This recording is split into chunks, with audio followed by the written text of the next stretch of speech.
पीली वाली आई है, बहुत मस्त लग रही है आजकल। अरे नहीं, वो तो सेट हो गई है। वक्त पर पसीना बहा लो, नहीं तो बाद में आंसू बहाना पड़ेगा। दोस्त, कहानी हर किसी की होती है, लेकिन दुनिया सुनना उसी की चाहती है जिसने कुछ उखाड़ा हो। सर्कस के शेर को परोस के खाना मिलता है, इसीलिए लोग उसको अपने इशारे पर नचाते हैं। लेकिन जो शेर अपनी मेहनत, अपनी ताकत से खाने को हासिल करता है ना, दुनिया उससे डरती है। देखो, जरूरी नहीं कि आपकी खैरियत पूछने वाला हर आदमी आपकी खैरियत चाहता हो।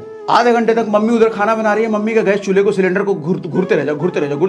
मम्मी कहेगी पगला गया है, क्या घूर रहा है? अरे नहीं मम्मी, सोच रहे, चिंतन कर रहे हैं। चक्रव्यूह रचने वाले अक्सर अपने ही होते हैं। और जिसको मीठा खाने की आदत लग गई, उसका शरीर बर्बाद। जिसको मीठा सुनने की आदत लग गई, उसकी जिंदगी बर्बाद। गिरना योद्धाओं की निशानी होती है, लेकिन जो गिर के उठा ही नहीं, वो हरामखोरों की निशानी है। बस अभ्यास का ना होना ज्ञान को लुप्त कर देता है। उसी वक्त मन करता है मुझे भी राणा वाला, भाला वाला कहीं मिल जाए, इसके मुंह में भोंक दूं। कोरोना में जहां पूरी दुनिया टीवी के सामने मौत का मंजर देख रही थी, वहीं कुछ लोग कफन बांध के निकले मास्क का धंधा करने। तो मजबूत होने का तरीका यह है कि बार बार शरीर को कष्ट देते रहो, मजबूत होता चला जाएगा। दुनिया में बड़ी से बड़ी मुश्किलों की ना यह औकात नहीं है कि आपके कदमों को रोक दे, लेकिन जो सारे लेवल जीतता चला जाता है, राजा कहते हैं। पहले लेवल पे जो छाती पीट ले, हमारी किस्मत खराब है, उसको तो कान पकड़ के बाहर निकल दिया था, तमाचा मार के भाग यहाँ से। हद तो तब हो जाती थी, मार्तन को मार्ट साहब अपने घर बुलाते थे और घर बुला करके एक्स्ट्रा टिप्स देते थे उसको। आज जिंदा इंसान का सबसे बड़ा कब्र है आलस। दहशत तुम्हारी आंखों में होना चाहिए। हथियार तो चौकीदार भी रखते हैं। जब शेर सामने होता है ना, तो बंदूक वाले आदमी की भी औकात नहीं होती, हिम्मत नहीं होती, वो बंदूक उठा करके शेर पे चला दे। तो अकबर समझ गया था, राणा घायल, और घायल शेर की सांसें उसके दहाड़ से भी ज्यादा खतरनाक होती है। डूब मरो ना, जिंदा काय को, तुम्हारी औकात नहीं है भाई, तेरे से नहीं आने वाला। मास्टर साहब अपने फेवरेट स्टूडेंट को हमेशा डिफिकल्ट सवाल देते हैं सॉल्व करने के लिए, क्योंकि मास्टर साहब का इंटेंशन उसको परेशान करना नहीं है। मास्टर साहब का इंटेंशन ये है कि वो सॉल्व करते करते उसकी ताकत बड़ी हो जाए। ध्यान, आदमी एक चीज पर लंबे समय तक टिका ही नहीं रह सकता। लंबे समय तक छोड़ो, आपको अगर मैं कह दूं कि 1 घंटे तक कोई एक किताब पढ़नी है और उस किताब को पढ़ के मुझे उसका मतलब समझाओ, सर हालत खराब हो जाएगी आपकी। 1 घंटे तक किताब पढ़ने में कम से कम 50 बार उबासी आएगी करते करते, और पता चले सो भी जाओ। आदमी का फोकस आज के टाइम में इतना कम हो चुका है। तो सवाल यह उठता है कि तरीका क्या है फोकस को बढ़ाने के लिए, क्योंकि फोकस नहीं बढ़ाया तो सर कामयाब नहीं हो सकते, फिर बटे ही रहोगे।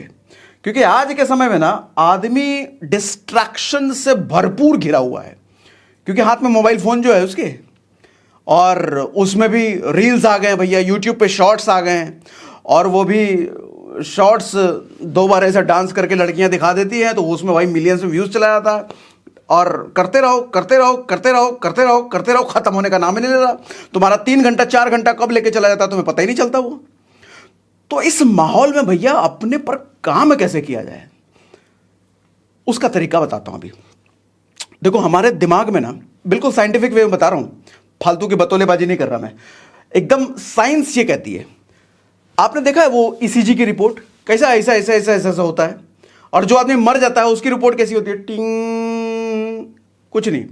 ऐसे ही हमारे दिमाग में ना तरंगे होती हैं, ऊपर नीचे ऊपर नीचे ऊपर नीचे। और जब हम कोई ऐसा काम कर रहे होते हैं जिसमें हमारे को मजा आ रहा है, जैसे फालतू के रील देख रहे हैं, फालतू के शॉर्ट्स देख रहे हैं, अब आईपीएल देखने बैठ गए, लौंडो लबाड़ों के बाद अरे वो पीली वाली आई है, बहुत मस्त लग रही है आजकल। अरे नहीं, वो तो सेट हो गई है उससे। ये सब फालतू बतौलेबाजी करने में दिमाग मजा आता है अपने को। मतलब उस वक्त दिमाग की तरंगे बहुत उछल पुछल कर रही होती है, बहुत ज्यादा।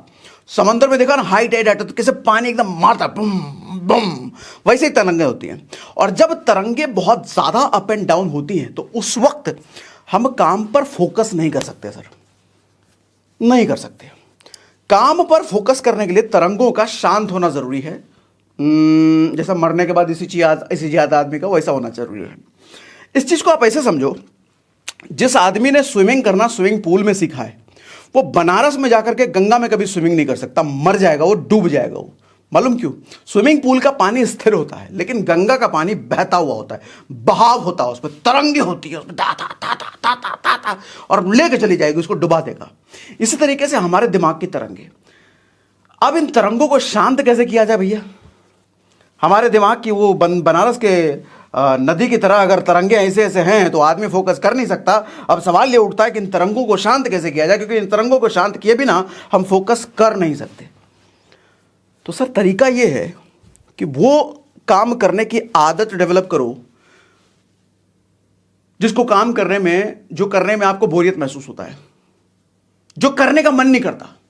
जैसे घर में अगर बैठे हो तो चावल के दाने गिनने लग जाओ। चावल के दाने गिनते गिनते गिनते अगर 20 मिनट आपने चावल के दाने एक एक करके गिन लिए ना सर, आप देखोगे आपके जो दिमाग की तरंगे ऐसे ऐसे से हो रही थी, बिल्कुल शांत हो जाएगा दिमाग। आप फील करोगे आपका दिमाग एक फोकस लेवल बढ़ गया है, मेडिटेटिव माइंड हो जाएगा आपका। मेडिटेशन में क्यों कहते हैं अपनी ब्रीदिंग पे फोकस करो, अपनी ब्रीदिंग काउंट करो, सांसों को गिनो। कितना बोरिंग होता है सांसों को गिनना, 1 2 3। अरे अच्छा, जब आप ब्रीदिंग गिन रहे होते हो ना, 50 तरह की चीज़ें आती हैं। जरा व्हाट्सएप आ गया होगा, उसका मैसेज आ गया होगा, अरे मैंने वो सोनाली को कमेंट किया था, देखा उसका लाइव एक आया है कि नहीं। 50 तरह की चीज़ें आएंगी, एकदम मन करेगा। बैठे हो आप 15 मिनट ब्रीदिंग काउंट करने के लिए, लेकिन 5 मिनट के अंदर उठ जाओगे आप। तो लेकिन अगर 15 मिनट आपने ब्रीदिंग कर लिया, ब्रीदिंग काउंट कर लिया, सर दिमाग की तरंगें हो जाती है शांत बिल्कुल। रात में सोने जाओ ना, तो मैं तो कहता हूं तारे गिन के सोने जाओ। तारे जब आप गिनोगे ना, 1 2 3 4 5 6 7 8 500-600 तारे गिन के चले जाओ, आप देखो कि दिमाग आपका शांत हो जाएगा। सर इन समरी मैं कहना चाह रहा हूं कि जिस काम में बोरियत होती है ना, वो काम आपकी तरंगों को शांत करने का काम करता है। आपने देखा होगा कई बार, ये हरामखोरी आपने भी करी होगी हो सकता है, कि जब हम पढ़ने बैठते हैं तो बैठते हैं और बैठते ही ख्याल आता है जरा 5 मिनट रील देख लें, 5 मिनट फेसबुक चेक कर लें, 5 मिनट कोई वीडियो देख लें, 5 मिनट कोई गाना देख लें, 5 मिनट कोई कमेंट्री देख लें, 5 मिनट जरा इससे बात कर लें, 5 मिनट जरा उससे बात कर लें। ये 5-5 मिनट की नौटंकी करते करते 3 घंटे आपका निकल जाता है, और बाद में आप पढ़ने बैठते हो तो पढ़ने में ध्यान ही नहीं लगता। आधे घंटे में बोरिया बिस्तर समेट करके उठ गया। सर कारण समझो इसका क्या हुआ। आपने जो 3 घंटे बकवास किया ना, उठपटांग चीजें करी ना, मजा आया आपको उसको करने में, मजा आया मतलब तरंगे। अब जब तरंगे इतनी उथल पुथल है दिमाग की, पढ़ने में फोकस कर पाओगे? नहीं कर पाओगे। क्यों कहते हैं कि सुबह 4 बजे उठ के पढ़ा करो? सर सुबह जब हम उठते हैं ना, तो हमारी सारी सोच, सारी विचार धाराएं, जो भी दिमाग में हमारे उथल पुथल चल रहा होता है, सर सुबह उठने के बाद सब कुछ खत्म होता है, सब पीछे कल का कल ही छूट चुका है। सुबह हमें कुछ याद नहीं रहता। उस वक्त कहते हैं पढ़ो, या फिर कोई भी हाई जिसमें ज्यादा ताकत लगती है, जिसमें दिमागी ज्यादा ताकत लगती है, वो काम करने को क्यों कहा जाता है? सीधा दिमाग पे हिट करती है वो, तरंगे शांत है ना उस वक्त। लेकिन कुछ लोग सुबह उठते ही वो फिर हरामखोरी करने लग जाते हैं। सुबह उठते मोबाइल पकड़ा, आधा घंटा फेसबुक, आधा घंटा इंस्टा, आधा घंटा वीडियो, 1.5 घंटा वो करने के बाद पढ़ने पर फिर खराब कर दिया तुमने। फिर क्या फायदा सुबह उठने का? तरंगे तुमने फिर उथल पुथल करा दी। समझो सर, फिर से रिपीट करता हूं, मजा आता है जिस काम में, मन करता है जरा 5 मिनट ये कर लें, 5 मिनट ये कर लें, वो तरंगों को आपको उथल पुथल करने का काम करता है। तरंगे शांत किए बिना फोकस नहीं कर सकते। तो फोकस कैसे करना समझ में आ गया, तरंगों को शांत करना है। और मैं तो कहता हूं कि हर रोज कम से कम 1 घंटे ना आपको ऐसा काम करना चाहिए जो बोर करता हो। बाद में आप देखोगे ना, धीरे धीरे ये बोरियत का काम करते करते इन बोरियत के कामों में ही आपको आनंद आने लग जाएगा, फिर इसी में मजा आने लग जाएगा। मेडिटेशन पता चले 15 मिनट के लिए ब्रीदिंग करने बैठे, 1-1 घंटे तक हम ब्रीदिंग कर रहे हैं, काउंट कर रहे हैं, फिर लेवल आता है एक्सट्रीम लेवल। फिर ऐसा लगता है कि मैं दुनिया जीत रहा हूं, क्योंकि अपने आप को हम जीत रहे होते हैं, अपने मन पर हम काबू पा रहे होते हैं। जो आदमी मन को जीत गया ना अपने, वो दुनिया को जीत लेगा। लेकिन जिस आदमी ने अपने ही मन को नहीं जीता, वो दुनिया के अपने घर को भी नहीं जीत सकता। कुछ लोग देखते हो कि जिम में एक्सरसाइज करते हैं, वो हेडफोन लगा के गाने सुनते हुए,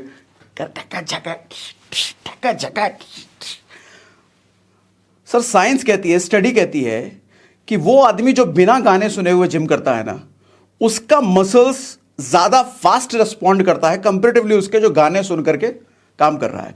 जब वो गाने सुन रहा है तो मजा आ रहा है उसको, और मजे में तरंगे ऊपर नीचे हैं, और जब तरंगे ऊपर नीचे हैं उसका पूरा फोकस मसल पे नहीं जा रहा। सर जिस चीज पे फोकस नहीं जा रहा वो ग्रो नहीं करता, चाहे बॉडी हो चाहे माइंड हो। आप जिस भी चीज पर फोकस करोगे, आपका मैथ खराब है, मैथ पर फोकस कर दो, वो अच्छा हो जाएगा। आपको बोलना नहीं आता, बोलने पर फोकस करो, अच्छा हो जाएगा। आपकी लिसनिंग पावर कमजोर है, उस पर फोकस करो, कमजोर हो जाएगा। आपको कार चलाना नहीं आता, उस पर फोकस करो, कार चलाना सीख जाओगे। इसी तरीके से एक्सरसाइज करते वक्त अपना फोकस अगर मसल पर नहीं है, सर ग्रो तो करेगा लेकिन समय ज्यादा लगता है कंपैरेटिवली। जो आदमी बिना म्यूजिक के मसल ग्रोथ पर काम कर रहा है उसका मसल ग्रोथ जल्दी होता है, क्योंकि उसका फोकस मसल पर है ना, मार रहा है ऐसे तो एकदम मसल पर फील करके आ रहा है और मजा आ रहा। मजा किस में फिर आएगा अपने को? फिर एक्सरसाइज में ही मजा आने लग जाएगा। समझ रहे हो मेरी बात को? अग्री कर रहे हो मेरी बात से? कमेंट बॉक्स में लिखो अग्री अग्री अग्री अग्री, अगर अग्री कर रहे हो मेरी बात से। न्यूटन ने जब ग्रेविटी का लॉ दिया था ना अपने को, तो सर वो पबजी नहीं खेल रहा था उस वक्त वो आईपीएल मैच भी नहीं देख रहा था, खाली बैठा हुआ था बेचारा, कुछ भी नहीं कर रहा था। आज के टाइम में सबसे मुश्किल काम क्या है मालूम? कोई काम ना करना, वो सबसे मुश्किल काम है। क्योंकि जब आप काम नहीं कर रहे होते हैं ना सर, आइडियाज की उत्पत्ति उसी वक्त होती है, आइडिया उसी वक्त आता है। न्यूटन को उसी वक्त आइडिया है, वो खाली बैठा था। अगर वो मोबाइल पे व्हाट्सएप खेल रहा होता ना, चिट चैट कर रहा होता ना सर, कभी भी ग्रेविटी की खोज नहीं दे पाता वो। आपको दिन में कम से कम 1 घंटा तो ऐसा जरूर बिताना चाहिए सर। मोबाइल फोन छोड़ करके घूमने फिरने निकल जाओ, पैदल वॉक करने निकल जाओ, लेकिन मोबाइल फोन घर छोड़ के जाना। चलते रहोगे ना, दिमाग में 50 तरह की ख्यालें आएंगी। आधे घंटे तक मम्मी उधर खाना बना रही है, मम्मी का गैस चूल्हे को सिलेंडर को घूरते रह जाओ। मम्मी कहेगी पगला गया है क्या घूर रहा है? अरे नहीं मम्मी सोच रहे, चिंतन कर रहे हैं। खाली बैठो सर, खाली बैठना सीखो। ट्रेन रिजर्वेशन काउंटर पे आप देखोगे जो टिकट लेने जाते हैं ना, या कहीं भी ऐसा काम जो कि जहां लाइन लगने की जरूरत होती है, आप लाइन में देखोगे हर आदमी के हाथ में फोन होता है। क्यों होता है सर? उसके पास उतना भी पेशेंस नहीं है फोन को अंदर रख करके लाइन में थोड़ा सा वो वेट कर ले। नहीं वेट कर सकता सर आज के टाइम में, 1 मिनट नहीं वेट कर सकता। जहां भी वेट करने की बारी आई, फोन निकलेगा तड़ से। आदमी इतना डिस्ट्रैक्टेड है सर, इतने डिस्ट्रैक्टेड माहौल में कहां से तरक्की कर लोगे सर? कहां से बढ़ जाओगे आप? सर अगर चाहते हो ना धरती की सबसे खूबसूरत लड़की स्वयंवर में सैकड़ों की भीड़ में सिर्फ आपके गले में वरमाला डाले, तो आपको अपनी निगाहें अर्जुन की तरह तेज करनी पड़ेंगी। अर्जुन की तरफ फोकस बनाना पड़ेगा सिर्फ और सिर्फ मछली के आंख की पुतली पर। नहीं तो फिर खूबसूरत लड़की मिलेगी किसी और को, आपके हाथ में ठंडन गोपाल, कुछ नहीं, हमारी किस्मत खराब है। यही लाइन तुम्हारे हिस्से आने वाली। फिर कहते हैं success is 80% psychology and 20% action. समझना इस बात को ध्यान से। एक स्टोरी के माध्यम से समझाता हूं। एक बड़े पहुंचे हुए संत, बड़े महान संत एक जंगल से गुजर रहे थे। तो रास्ते में एक चूहा आया।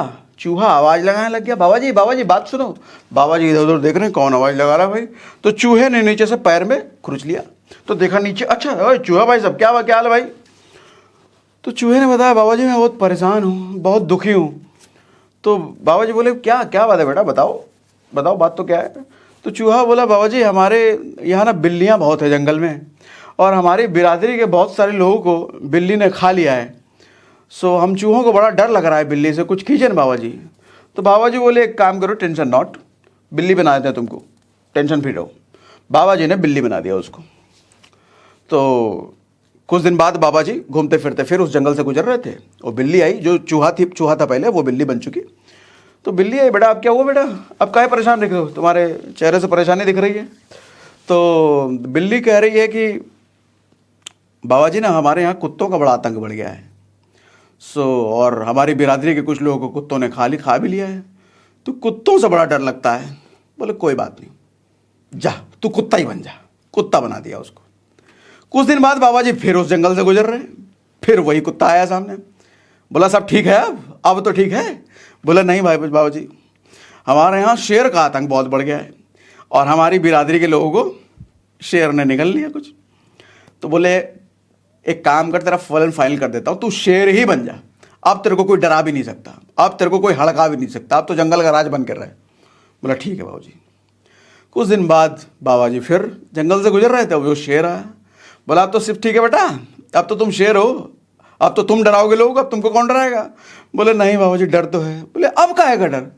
शिकारियों का डर है, और बहुत सारे शिकारी आते हैं यहाँ पर बड़ी बड़ी बंदूकें लेकर के, और हमारी बिरादरी के कुछ लोगों को लेके भी चले गए, तो शिकारियों का बड़ा डर है। बाबा जी को आया इस बात पे बड़ा गुस्सा, साला तुमको चूहे से हम शेर बना दिए हैं, तुम्हारा डर कभी खत्म ही नहीं हो रहा है। एकदम शराब मारे उसको, बोले कि तुम वापस से चूहा बन जाओ। तुरंत जो चूहा बन गया। Sir moral of the story क्या है कि शारीरिक ताकत कितनी भी बढ़ जाए, वो चूहा से शेर बन गया, लेकिन मानसिकता उसकी अभी भी चूहे वाली थी, तो ना कुत्ता बन के वो खुश है, ना बिल्ली बन के, ना वो खुद शेर बन के भी खुश है, वो शेर बन के भी डर रहा है। मैं समझाना आपको ये चाह रहा हूं कि हमारे को जो हाड़ मांस मिला है ना, जो शरीर मिला है सर, यही शरीर वीर शिवाजी को भी मिला था, यही शरीर भगत सिंह को भी मिला था, यही शरीर चंद्रशेखर आजाद को भी मिला था, यही शरीर गांधी जी को भी मिला था, यही शरीर महाराणा प्रताप को भी मिला था, और यही शरीर हमारे को भी मिला था। उनको दुनिया जानती है, उन्होंने दुनिया पर राज किया। हमारे को पड़ोसी भी नहीं जानता। उनके दुनिया भर के लोग चरण छूते थे, नमन करते थे, हमारे को पड़ोसी गाली देकर चला जाता है, बच्चा भाव नहीं देता। सर डिफरेंस कहां है, यह समझो ना। सोच का डिफरेंस है सर, मति का डिफरेंस है सर। तभी तो कहते हैं सक्सेस इज 80% साइकोलॉजिस्ट से, दिमाग का गेम है सर। 40 सिख थे, वो 10 लाख मुगलों को खदेड़ मारा था, 10 लाख। सर आपको लगता है कि शारीरिक ताकत 10 लाख मुगलों को खदेड़ देंगे वो 40 सिख? कोई लॉजिक ही नहीं बनता, बिल्कुल नहीं बनता सर। एक एक सिख वो 1.25 लाख मुगलों पर भारी थे। किसकी वजह से? हौसलों की वजह से। लेकिन आपको हो चुकी है भैया सरेंडर करने की आदत। जरा सा भी दिक्कत आई, मुसीबत आई, बिजनेस डाउन हुआ, काम नहीं हो रहा, अरे मेरी तो किस्मत खराब है, लग रहा बार बार भगवान अभी को परेशान करता है, बस नहीं होने वाला। तुम डूब मरो ना, जिंदा काय को? तुम्हारी औकात नहीं है भाई, तेरे से नहीं आने वाला, तुम मर जा, डूब मर। कड़वा बोल रहा हूं, इसलिए बोल रहा हूं ताकि आपका जमीर जागे। सर वही शरीर मिला है जो वीरों को मिला है, फर्क सिर्फ इस सोच का है। चाणक्य कहते हैं कि दुनिया में सबसे ज्यादा शक्ति खूबसूरती और जवानी में होती है। आपने एरोस्टेस को देखा है, सारी खूबसूरत होती है। और घोड़े को देखा है, रेस में दौड़ते हुए घोड़े को, सारे जवान घोड़ों को रेस में लिया आता है। सर खुशकिस्मत हो अगर आपका फेज जवानी का चल रहा है, अगर आप जवान हो, हाड़ मांस में दम है, यहां दम दिखाने की जरूरत है, बस इधर तो दम दे रखा है ऊपर वाले ने। आज लोग भिखारी बने हुए हैं, हर जगह जहां देखो हाथ फैला के मांग रहे हैं। बचपन से लेकर जवानी तक माँ बाप से मांगा, और जवानी आने के बाद मंदिर में मांगते रहते हैं, मंदिर मस्जिद गुरुद्वारे, भगवान दे दे मेरे को, नौकरी दे दे, बिजनेस दे दे, कामयाबी दे दे। मंगन टुन्ने आदमी, कुछ खुद से भी करोगे या मांगते ही रहोगे? एक स्टोरी सुनाता हूं। एक आदमी, एक खिलौने वाला, खिलौने बेचने का काम करता था। वो सड़क किनारे खिलौने बेचता था। तो एक दिन अपने छोटे से बच्चे, छोटे बेटे को लेकर वो खिलौने बेच रहा था। इसी बीच एक आदमी लग्जरी गाड़ी लेकर के खिलौने वाले के पास रुका। तो उसकी ध्यान पड़ी उस छोटे बच्चे पर, और छोटा बच्चा गाड़ी को एकदम निहार रहा था, ऐसे मानो गाड़ी से उसको प्रेम हो गया। तो गाड़ी के मालिक को देख करके उसको दया आ गई, छोटा बच्चा गाड़ी को कैसे निहार रहा है। उसने गोद में उठाया, गाड़ी में ले लिया। तो छोटे बच्चे से गाड़ी का मालिक पूछता है, क्या चल रहा है मन में बेटे, छोड़ो, क्या चल रहा है तुम्हारे, क्या सोच रहे हो? तो बच्चा कहता है, गाड़ी आपकी बहुत अच्छी है, बहुत महंगी होगी ना अंकल? बोले हाँ बेटा महंगी तो है, बहुत महंगी है, हमारे बड़े भाई ने हमें गिफ्ट किया है।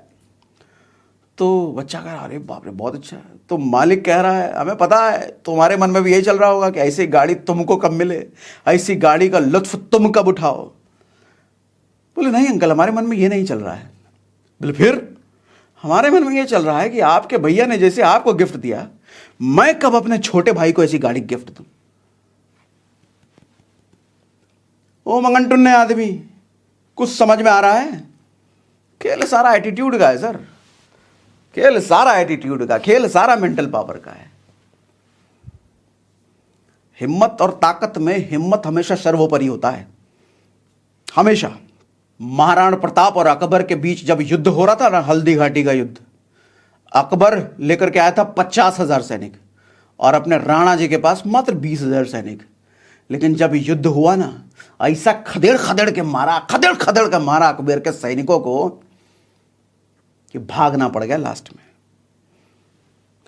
अकबर यूं तो पूरा हिंदुस्तान पर कब्जा कर रखा था उसने, पूरे हिंदुस्तान पर शासन कर रहा था वो, लेकिन मेवाड़ की तरफ आंख उठाने की हिम्मत नहीं हो रही थी उसकी, क्योंकि वहां की गद्दी पर राणा बैठता था। और एक अकेले राणा ने अकबर की पूरी ताकत को झंझोर करके रख दिया था। जब हल्दी घाटी के युद्ध में राणा लड़ रहे थे ना, अरे 7 फुट का आदमी 70 किलो का भाला लेकर चलता था। 70 किलो का भाला तुम्हारे हाथ में दे दिया तो दोनों हाथ से नहीं संभलेगा। वो आदमी अकेला एक हाथ से 70 किलो का भाला चलाता था। जब युद्ध में अकबर का सामना राणा से हुआ था ना, लड़ते लड़ते, तो अकबर समझ गया था कि राणा घायल है और घायल शेर की सांसें उसके दहाड़ से भी ज्यादा खतरनाक होती है। भाग गया अकबर, अपनी सेना को तुरंत ऑर्डर दिया, भैया भाग, मैं मार देगा ये राणा।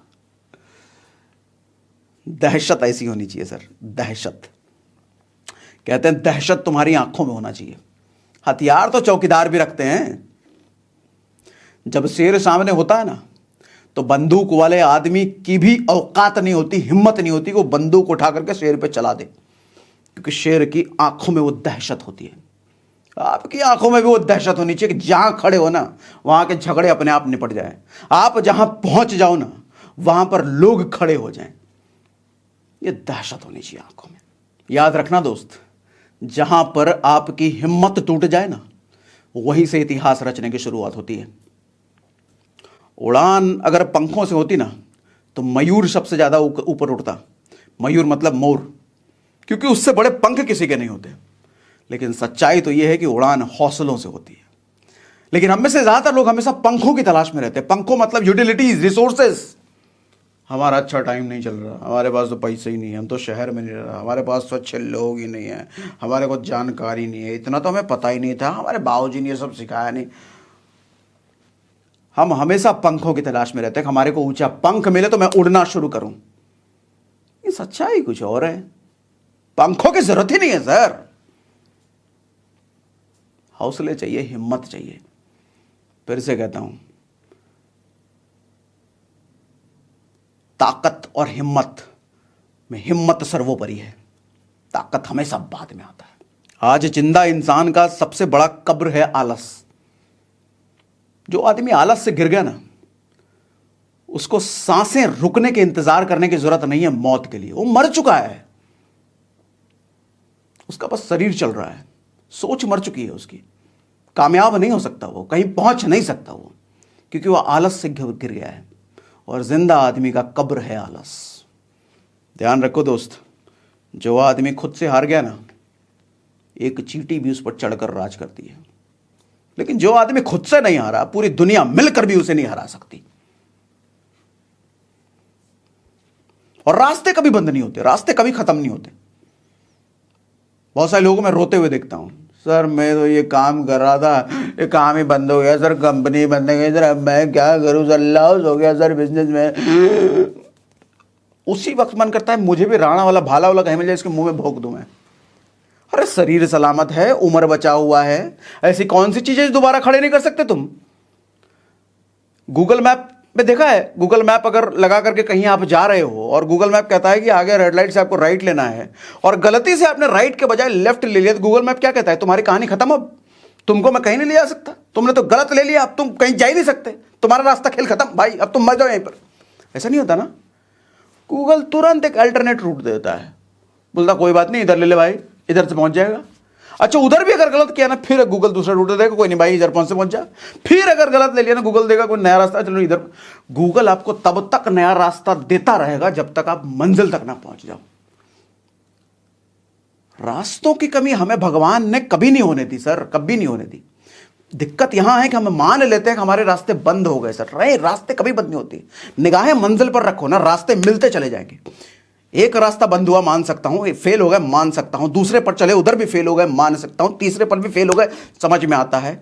लेकिन सारे रास्ते बंद हो जाए, सारे पर फेल हो जाए, ऐसा नहीं हो सकता सर। भगवान परीक्षा लेता है, मानता हूं। भगवान तकलीफें देकर के टेस्ट करता है, समझ में आता है। लेकिन हम भगवान के अंश हैं, वो मजबूत करने के लिए हमें तकलीफों को देता है। भगवान के इशारे समझो। आपने, मेरे क्लासरूम का एग्जांपल देता हूं, मैं जब स्कूल में पढ़ता था ना, एक लड़का था मार्तन, मैथ में बड़ा तेज था वो। और हमारे मास्टर साहब जो थे, मैथ के क्लास में जब भी उनको मजे लेना होता था लोगों से, मैथ के सवाल पूछते थे, तो बता नहीं बता पाया, तो वो जानबूझकर ऐसे 2-3 लड़कों को उठाते थे जो नहीं बता पाएगा, फिर लास्ट में मजे लेने के लिए उठाते हैं। अब देखो मार्तन बताएगा, मार्तन बताओ बेटा, और मार्तन खटाखट खटाखट वो सॉल्व कर दे और शाबाशी दे इतने में, और सारे लड़कों को फिर जल उठे। मार्तन को अच्छा हद तो तब हो जाती थी, मार्तन को मार्ट साहब अपने घर बुलाते थे और घर बुला करके एक्स्ट्रा टिप्स देते थे उसको। फिर वो मार्तन बताता था मुझसे ये वाला सवाल कराया, उसको एक्स्ट्रा सवाल देते थे सॉल्व करने के लिए मैथ के, भारी भरकम। ध्यान देना, मास्टर जी कभी उसको वो सवाल सॉल्व करने नहीं देते थे जो आराम से मार्तन कर ले, वो सवाल सॉल्व करने देते थे जिसको सॉल्व करते करते मार्तन की फट जाए। क्यों? क्योंकि वो चाहते थे मार्तन टॉप करे, इससे ऊपर कोई जाए ना। फेवरेट था ना वो। मास्टर साहब अपने फेवरेट स्टूडेंट को हमेशा डिफिकल्ट सवाल देते हैं सॉल्व करने के लिए, क्योंकि मास्टर साहब का इंटेंशन उसको परेशान करना नहीं है। मास्टर साहब का इंटेंशन ये है कि वो सॉल्व करते करते उसकी ताकत बड़ी हो जाए, उसकी दिमागी शक्ति बड़ी हो जाए, फिर वो टॉप करेगा ना, आराम से हलवा हो जाएगा उसका टॉप करना। सर ऐसे ही मास्टर जी हमारे भगवान होते हैं, हमारे ईश्वर होते हैं। वो जब हमें तकलीफें देते हैं ना सर, उनका इरादा यह है कि वो हमें टॉप पर ले जाना चाहते हैं, क्योंकि संभव नहीं है कि इसकी मजबूती आ जाए बिना मुश्किलों को दिए हुए। सर शारीरिक लेवल पर जब हम शरीर को मुश्किलें देते हैं ना, शरीर को कष्ट देते हैं ना, यानी कि एक्सरसाइज करते हैं, जिम करते हैं, तब जाके शरीर मजबूत होता है। जिस आदमी ने कभी शरीर को कष्ट नहीं दिया ना सर, वो डायबिटीज, अस्थमा और पता नहीं किस किस चीजों का मरीज हो जाता, मर जाएगा सर। 70-80 साल की उम्र नॉर्मली अभी है, लेकिन वो 40 साल में मर जाएगा बीमारी से, जिसने शरीर को कष्ट नहीं दिया। और जिसने अपनी जिंदगी में कष्ट नहीं देखा, वो जिंदगी में आगे कैसे बढ़े? भगवान चाहता है तेरे को आगे ले जाए, इसलिए तो कष्ट देता है, और तुम कष्ट में फैल जाते हो। मेरी किस्मत खराब है, मेरा टाइम खराब, मुझे मेरे भगवान में रहा, मेरे बचपन से किस्मत खराब है, मेरी कुंडली खराब है, पंडित जी को दिखाऊंगा। फिर आप एस्ट्रोलॉजर के पास जाओगे, अंगूठी लेना है, पंडित जी कहेगा तुम्हारा बृहस्पति भारी है, बुध हल्का है और मंगल टेढ़ा है, शनि भाई इधर है उधर है, 5-10 रुपये 5-10 हज़ार ऐड लेगा आपसे, आप हंसी खुशी दे बुते हुए। प्रकृति को समझो सर, तकलीफें आती मजबूत करने के लिए, दैट्स ऑल। इसके अलावा कुछ नहीं है। टेंपल रन खेला ना, मोबाइल में आता था टेंपल रन, पहला वाला लेवल कितना आसान होता था बच्चों की तरह। फिर पहला लेवल अगर आपने जीत लिया, जैसे मास्टर साहब, अगर आपने एक लेवल का मैथ सॉल्व कर दिया तो मास्टर साहब दूसरे लेवल का मैथ देते थे, दूसरे लेवल का भी सॉल्व कर लिया, तीसरे लेवल का मैथ देते थे। मतलब तकलीफें, डिफिकल्टीज वो बढ़ाते हैं मास्टर साहब। क्यों? क्योंकि दिमाग और मजबूत हो, सोचने समझने की रीजनिंग कैपेसिटी और बढ़े। तो भगवान भी आपको पहले इतना तकलीफ देगा, पार कर लिए फिर इतना देगा, पार कर लिए फिर इतना देगा, पार कर लिए फिर इतना देगा, फिर एक दिन टॉप पे ले जाएगा ऊंचाई पर। टेंपल रन में पहला लेवल आसान होता है, जीत गए, दूसरा मुश्किल लेवल। या कोई भी गेम आप खेलते हो तो गेम में देखते हो पहला लेवल आसान होता है, उसको अगर जीत लिया तो दूसरे पर, उसको जीत लिया फिर तीसरे पर, और हर लेवल पिछले लेवल से मुश्किल होता है। लेकिन जो सारे लेवल जीतता चला जाता है सर, गेम में बाजीगर कहते हैं उसको, मास्टर कहते हैं, विनर कहते हैं, राजा कहते हैं। लेकिन जो सारे लेवल पाल करता है वो पहले लेवल पर जो छाती पीट ले हमारी किस्मत खराब है, उसको तो कान पकड़ के बाहर निकल दिया था, तमाचा मार के भाग यहां से, किस्मत खराब है तुम्हारी। मुश्किलें हमारे को टॉप कराने के लिए आती है सर। ये बात जानो, समझो, प्रकृति को समझो। प्रकृति हमारी दुश्मन नहीं है, भगवान हमारा दुश्मन नहीं है, बस इरादा ये है कि मजबूत किया जाए। संसार में इतनी सारी सुख सुविधाएं हमारे को दी है भगवान ने, उसको एंजॉय कर पाए। उसको एंजॉय करने के लिए ताकत चाहिए सर, शक्ति चाहिए सर, पैसा चाहिए सर, अमीरी चाहिए सर। गरीब रह के कहां आप आईफिल टावर पे चढ़ पाओगे? पेरिस के बॉर्डर पे भी नहीं घूमने देंगे आपको, कान पकड़ के बाहर कर देंगे, भाग यहां से, गरीब कहीं के। पैसा चाहिए ना। दुनिया में बड़ी से बड़ी मुश्किलों की ना यह औकात नहीं है कि आपके कदमों को रोक दे। जब मुश्किलें आपके कदमों को रोकने आती है ना सर, उनका इरादा रोकने का नहीं होता। वो चाहती है कि मुश्किलों को बार बार ठोकर मार अपने पैर से, और जब मुश्किल को समझ में आता है ये ठोकर मार मार के अब इसका पैर मजबूत हो गया है, तो मुश्किलें कहती है अब इसका पैर का मजबूत हो चुका, अब निकलो भाई, अब निकलो, अब अगली जगह चलते हैं, और पैर आपका मजबूत हो चुका होता है। चांदनी चौक टू चाइना एक मूवी आई थी, उसमें एक सीन था, जो अक्षय कुमार का गुरु था ना, जो कुंफू सिखा रहा था, उसने एक टास्क दिया था अक्षय कुमार को, ये हाथ के ऊपर बेलन रख के ऐसा रगड़ने के लिए। 1 महीने तक उसको सिर्फ रगड़वाया। अक्षय कुमार एक दिन गुस्से में आ गया, तू 1 महीने से मेरे को यही करवा रहा है, मुझे कुंफू सीखना है, काम कर, फालतू टीचर है तू, ये सब नहीं सीखना मुझे। तो टीचर उसको बताने के लिए लकड़ी की कुर्सी फेंक करके मारता है उस पर, और जैसे फेंक करके मारता है अक्षय कुमार बस हाथ ही तो ऐसे रखता है, वो लकड़ी की कुर्सी एकदम टूट के अलग हो जाती है। और तब अक्षय कुमार को लगता है, एहसास होता है कि भाई साहब मेरे हाथ तो लोहे के हो गए, 1 महीना ये करवा करवा के गुरुजी ने मेरे हाथ तो लोहे के बना दिए। तब एहसास होता है बार बार मुश्किलों को झेलना हमारी नियति को स्ट्रांग कर देती है। एक छोटे बच्चे को जब इंजेक्शन लगता है ना, वो बहुत चिल्लाता है, कर्राता है, लेकिन वही इंजेक्शन एक बड़े आदमी को, मैच्योर आदमी को जब लगता है, उसको बस चींटी जैसा लगता है, उसको दर्द नहीं होता। सर इंजेक्शन तो वही है, छोटे बच्चे को उतना ज्यादा दर्द क्यों हुआ और बड़े को क्यों दर्द नहीं हुआ? क्योंकि छोटे बच्चे के मसल्स कमजोर है, उसके टिश्यूज वीक हैं, सॉफ्ट हैं, वही इंजेक्शन उसके लिए एकदम तलवार की तरह लगता है। लेकिन बड़े आदमी का टिश्यू स्ट्रांग हो चुका है, मसल स्ट्रांग हो चुका है। इसी तरीके से जो आदमी बार बार परिस्थितियों को, उल्टे सीधे परिस्थितियों को झेलते हुए जब आगे निकलता है ना, उसके लिए मुश्किलें नॉर्मल लगती है। वो प्रॉब्लम आए ठीक है देख लेंगे यार, ये प्रॉब्लम आए ठीक है देख लेंगे, वो निपटाता हुआ चला जाता है। लेकिन जिस आदमी ने कभी समस्याओं को देखा नहीं है, वो आदमी समस्या आते ही पहली बार में छाती पीट लेता है, हाय रे मेरी पहला ब्लेम तो किस्मत पर ही जाता है। पता नहीं किस्मत है भी कि नहीं है, किस्मत खराब, भाग्य खराब, फिर हाथ दिखाने चले जाएंगे, ऐसे हाथे काट दे उसका, हाथ दिखाने जाएंगे। बेवकूफ आदमी। सर निडल वही है, बच्चे के केस में भी और बड़े के केस में भी। लेकिन बच्चा रोया, कर्राया क्योंकि बच्चा कमजोर है। बड़ा आदमी कुछ नहीं हुआ उसको क्योंकि वो मजबूत हो चुका है। और मजबूत होने का तरीका यह है कि बार बार शरीर को कष्ट देते रहो, मजबूत होता चला जाएगा। कष्ट कभी नहीं दिया तो वही बच्चे वाला ही शरीर रह जाएगा। फिर एक निडल चुभेगा ना, फिर हरामखोरी इंसान की एक ऐसी आदत है जिसकी वजह से उसकी जिंदगी तबाह होती है, बर्बाद होती है, और उसको समझ में भी नहीं आता। एक स्टोरी शेयर करता हूं। 2 सेल्समैन हुआ करते थे, एक ही कंपनी में जॉब करते थे। एक दिन बारिश बहुत तेज हो रही थी और दोनों सेल्समैन अपने घर पर थे उस दिन। तो पहले सेल्समैन ने सोचा आज बारिश हो रही है, मौसम बड़ा अच्छा है।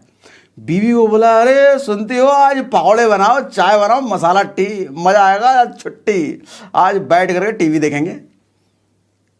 दूसरा सेल्समैन वो सोचता है कि आज बारिश हो रही है, बड़ा अच्छा मौका है, आज सारे कस्टमर घर पे होंगे और उनको कोई डिस्टर्ब भी नहीं कर रहा होगा, सारे कस्टमर इत्मीनान से घर पर होंगे, आज ज्यादा सेल करूंगा। हम में से 99% लोग पहले वाले सेल्समैन की तरह होते हैं। सर 99% लोग मौके में भी समस्या को ढूंढ लेते हैं, लेकिन 1% लोग समस्याओं से घिरे होने के बावजूद भी वहां मौके को तलाश कर लेते हैं। एक के लिए बारिश समस्या थी, कैसे निकलेंगे, बारिश में भीग जाएंगे, घर पे बैठते हैं। दूसरे के लिए बारिश मौका था। सर बारिश तो वही है, फर्क तो नजरिए और सोच में थी ना। अब कोई कहे उसकी तो किस्मत अच्छा था, उसको ज्यादा सेल मिल गया। बेटा किस्मत तेरी भी वही थी, तूने हरामखोरी की और एक ने काम किया। तूने समस्याओं को देखा और उसने समस्याओं के बीच छिपे मौके को देखा। हर समस्या ना अपने साथ मौके को लेकर के आती है। कोरोना में जहां पूरी दुनिया टीवी के सामने आंखें गड़ा करके दुनिया के मौत का मंजर देख रही थी, काम धाम सब छोड़ करके न्यूज में लगे पड़े थे, वहीं कुछ लोग कफन बांध के निकले मास्क का धंधा करने। और जो लोग मास्क का धंधा करने निकले ना सर, उनकी कोई एक्सपर्टीज नहीं थी मास्क के धंधे पर। मास्क उसके पहले लगाता कौन था? हॉस्पिटलों वगैरह में यूज होता था, बाहर तो कोई लगाता ही नहीं था। तो सब नए थे, लेकिन कफन बांध के निकले, मौके को तलाश किया उन सारी विपदाओं समस्याओं के बीच। और जिन जिन लोगों ने मास्क के धंधे में उस वक्त घुसे ना सर, सब करोड़पति बन के निकले। अब आपको उसकी तो किस्मत अच्छी थी, बट नौटंकीबाज, किस्मत अच्छी थी। ये डायलॉग कहीं सुनो ना, महाराणा प्रताप वाला भाला उसके गर्दन में भोग देना। उसकी किस्मत अच्छी, मेरी किस्मत खराब, उसका भाग्य बढ़े हुआ, हमारा। बेवकूफ आदमी। कामयाबी का एक फॉर्मूला देता हूं, मौन रहो गज की तरह, गज मतलब हाथी, दहाड़ मारो सिंह की तरह, रफ्तार बनाओ चीते की तरह, फिर देखो दुनिया पर राज करने से किसी का बाप नहीं रोक सकता आपको। हमारी दिक्कत यह है कि हम खुद भले ही मगरमच्छ हैं, लेकिन कंपटीशन सोचेंगे अरे बंदर बहुत बढ़िया पेड़ पे चढ़ता है, भगवान हमारी किस्मत कितनी खराब है, हमारे को तो बंदर की तरह ऊपर चढ़ना ही नहीं आता। और हम अगर भले ही हाथी हैं, विशालकाय शरीर, पावरफुल, तो हम सोचेंगे अरे चीते की तरह फुर्तीला नहीं बनाया मुझे, मेरी किस्मत कितनी खराब है।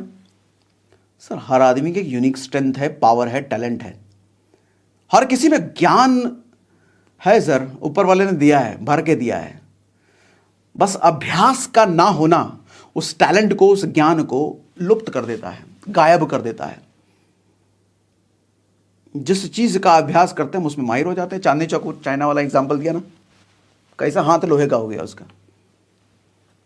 गिरने से कभी घबराओ मत सर, गिरना योद्धाओं की निशानी होती है, लेकिन जो गिर के उठा ही नहीं वो हरामखोरों की निशानी है। योद्धा बनो, राणा की तरह, शिवाजी की तरह, अबुल कलाम आजाद की तरह, भगत सिंह की तरह, चंद्रशेखर की तरह, सुभाष की तरह, गांधी जी की तरह। गिरते थे, जेल में जाते थे, पिटते थे, मारते थे, फेल होते थे, वो रुकते नहीं थे, फिर वापस आ जाते थे। अंग्रेजी परेशान, कैसा आदमी है, इतना मारा, इतना कोड़ा दिया, बार बार जेल में डालते, फिर बाहर आ जाता है। योद्धा थे ना वो। और जब कुछ बड़ा करने के लिए आप काम कर रहे हो ना सर, हमेशा एक चीज का ख्याल रखना, इस चीज को कभी मत भूलना। आपके रास्ते में, आपके इर्द गिर्द ऐसे बहुत सारे लोग आएंगे जो आपके सामने चिकनी चुकड़ी बात करेंगे, आपकी खूब तारीफ करेंगे। सर वही बर्बादी का मंजर होता है जब आपको तारीफ करने वाले लोग पसंद आने लग जाते हैं।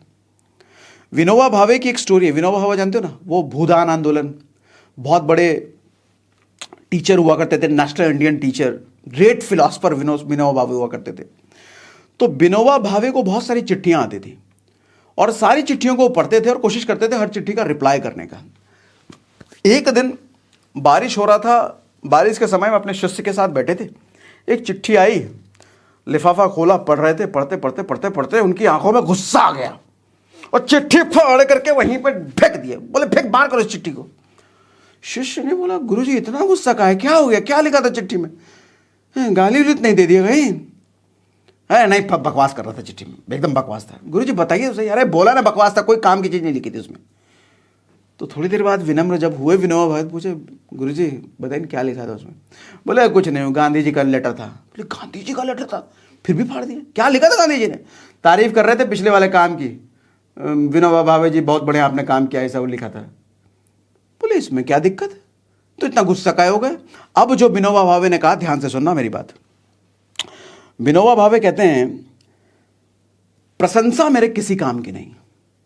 जो इंसान प्रशंसा में घिर जाता है ना, उसका जिंदगी गर्त में चला जाता है। जिस आदमी को प्रशंसा भाने लग जाती है ना, उसकी जिंदगी बर्बाद हो जाती है। भावे जी कहते हैं कि मैं आलोचनाओं का स्वागत करता हूं, मैं आलोचनाओं को पसंद करता हूं, क्योंकि हर आलोचना मुझे चिंतन करने पर मजबूर करती है कि मैं अपने अंदर क्या बेहतर करूं। और आपको अरे सर बहुत स्मार्ट लग रहे हैं, थैंक यू। क्या क्या बोलते हो आप, क्या स्पीच देते हो? अच्छा ऐसा, अरे सर आपके जैसा तो कोई है ही नहीं, पूरे शहर में कोई नहीं। मैं आप जो हो ना सर, आप तो आप ही हो। Thank you. चौड़ में एकदम चल रहे हैं, हकीकत का उल्टा चमचा ही कर रहा है वो। सर एक बात ध्यान से सुन लो, जो आदमी, जो चीज़ कानों को अच्छी लगती है ना, आपकी ज़िंदगी के लिए बहुत बुरी होती है वो। और जो चीज़ कानों के लिए कड़वी हो, वो ज़िंदगी के लिए अच्छी होती है। जैसे फॉर एग्जाम्पल मेरी बातें आपको कड़वी लग सकती है, लेकिन ज़िंदगी के लिए अच्छी है। लेकिन कोई आदमी मीठा मीठा बोले, अरे बहुत अच्छे लगते, बहुत अच्छा बोलते, तुम बहुत अच्छे आदमी हो, नर्क बना देगा वो ज़िंदगी। मिठास देखो इंसान का दुश्मन होता है सर। मिठास चाहे जुबान पर हो या कान पर हो, दोनों खराब है। ज़्यादा मीठा जुबान और ज़्यादा मीठा खान पान बड़ा खतरनाक होता है। और जिसको मीठा खाने की आदत लग गई उसका शरीर बर्बाद, और जिसको मीठा सुनने की आदत लग गई उसकी ज़िंदगी बर्बाद। मिठास की आदत ही बुरी है, ना कानों के लिए अच्छा, ना जुबान के लिए अच्छा। दूर रहो, नीम अपनाओ, कड़वाहट अपनाओ। अब कड़वाहट ऐसा नहीं कि जुबान पे हमेशा कड़वा, जिसको गाली देते चल रहे, हद तेरी कुत्ता कहीं, कमीना कहीं, ऐसा नहीं, फिर तो पीटेंगे लोग, बहुत मारेंगे। जुबान पे मिठास रखो, जुबान पे मिठास कहने का मतलब खाने पीने में मिठास अवॉइड करना है, बोलने में नहीं। बोलने में तो मिठास अच्छी चीज है, लेकिन जहां जरूरत हो, जिसकी आलोचना करने से उसका भला हो सके, आलोचना खुल के करनी चाहिए, भले वो आपको अपना दुश्मन बना ले। सर मीठा बोल बोल के किसी की जिंदगी बर्बाद करने से अच्छा है आलोचना करके, कड़वा बोल के उसकी जिंदगी बनाने की कोशिश की जाए। हाँ, वो अगर बुरा मान करके आपको अपना दुश्मन मान लेता है तो सर उसकी किस्मत, फिर उसका बुरा बर्ताव, उसकी सोच। लेकिन आपने तो सही किया ना। मानते हैं, मैं बहुत सारे लोगों से घिरा हूं, मैं बहुत बड़ी टीम मैं लीड करता हूं, तो मैं बहुत सारे लोग मेरी बात का ही बुरा मान जाते हैं। सागर सर ने ऐसा कैसे कह दिया? अरे मैं तो उसकी अच्छी बात उसके लिए कह रहा था, लेकिन वो बुरा मान के बैठा था, उसकी किस्मत खराब। और ऐसा आदमी कभी बन नहीं सकता। बहुत सालों का तजुर्बा हो गया मुझे बहुत सारे लोगों को लीड करते हुए। मैंने देखा है जो जो लोग सिर्फ इस बात से बुरा मान लेते हैं, बहुत सारे लोग मानते हैं, ऐसा नहीं कि मेरी बात से लोग बुरा नहीं मानते, बहुत सारे लोग मानते हैं, और बहुत सारे लोग फिर छोड़ जाते हैं। सागर सर ने मुझे ऐसा बोल दिया, कड़वा बोल दिया। सर बन ही नहीं पाए, कुछ कर ही नहीं पाए, जहां थे आज तक वही हैं या फिर उससे भी नीचे हैं।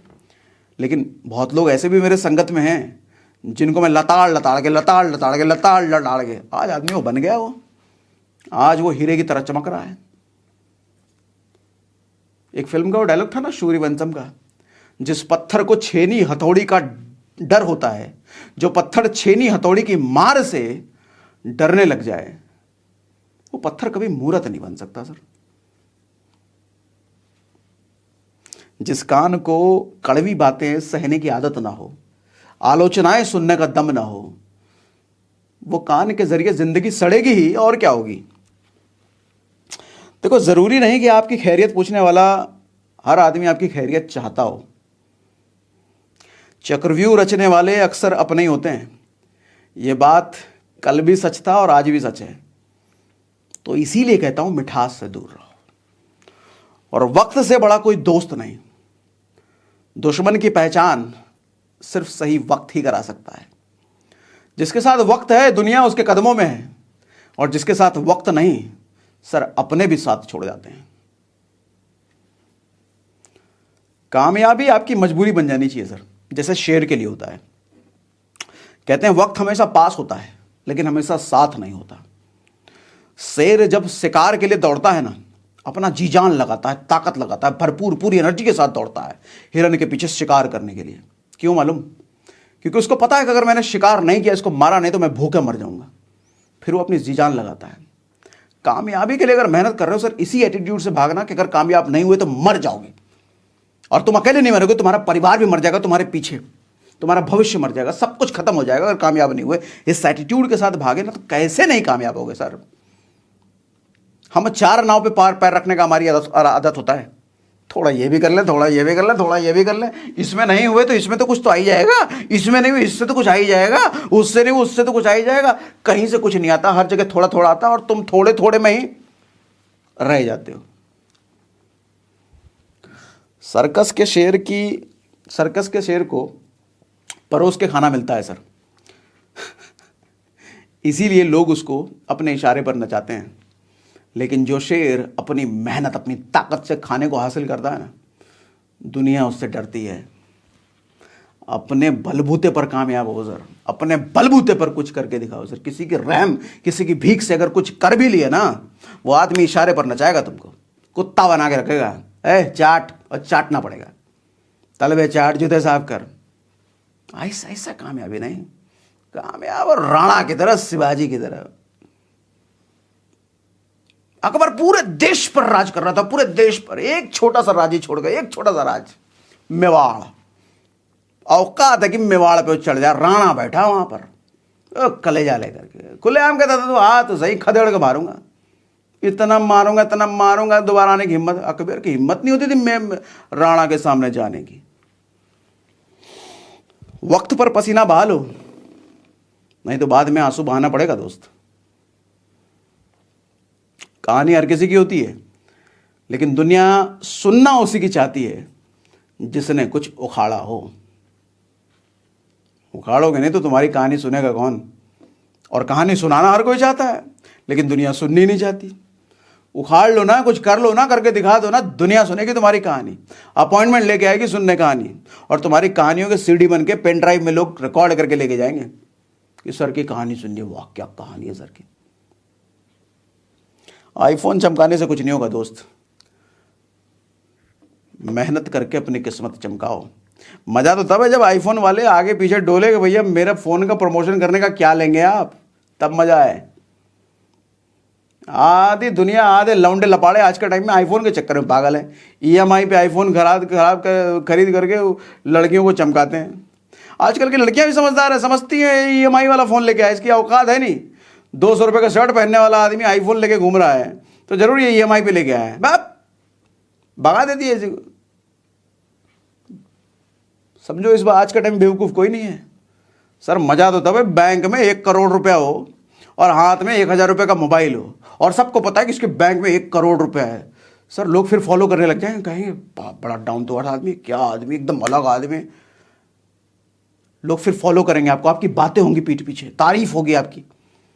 तब है ना रॉब, बैंक में 1 करोड़ रुपया होना चाहिए। औकात बनाओ सर, औकात।